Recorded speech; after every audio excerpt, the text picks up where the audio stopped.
Maulid itu ulang tahun. Bukan ulang tahun Maulid itu.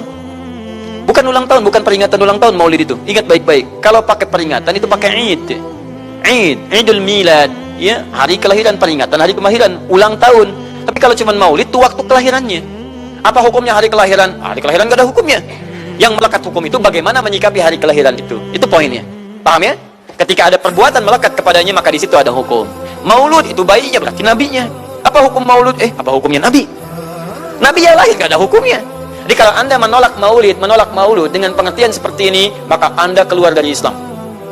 Kalau dalam hukum seperti ini, saya menentang Maulid Nabi, berarti Anda menentang kelahiran Nabi sallallahu alaihi wasallam. Saya menentang Maulud Nabi, berarti Anda berhadapan dengan Nabi, Anda musuh Nabi.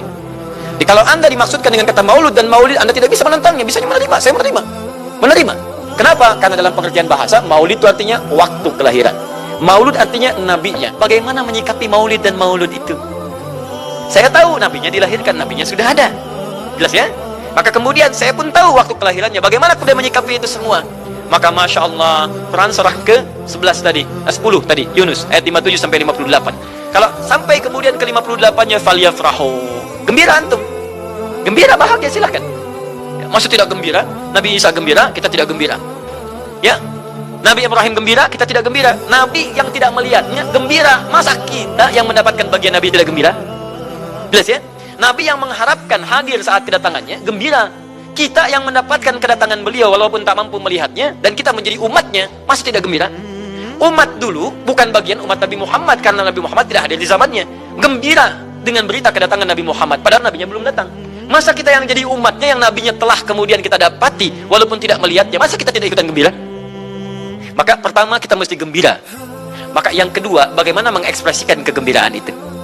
Maka contoh-contoh dari Nabi Sallallahu Alaihi Wasallam, bagaimana mengekspresikan kegembiraan dengan Nabi Sallallahu Alaihi Wasallam itu, pertama Nabi sendiri menyikapi hari kelahirannya dengan berpuasa di hari Senin. Jelas ya? Ini bagi Nabi sendiri pribadinya. Nanti jadi hukum untuk kita. Nah, sekarang bagaimana para sahabat menyikapi kelahiran Nabi Sallallahu Alaihi Wasallam, kedatangan Nabi Sallallahu Alaihi Wasallam, dan menyikapi keberadaan Nabi Sallallahu Alaihi Wasallam. Bukan cuma lahirnya, tapi setiap kedatangannya. Nabi datang dari Madinah, dari Mekah ke Madinah disambut oleh para sahabat yang ada di sana.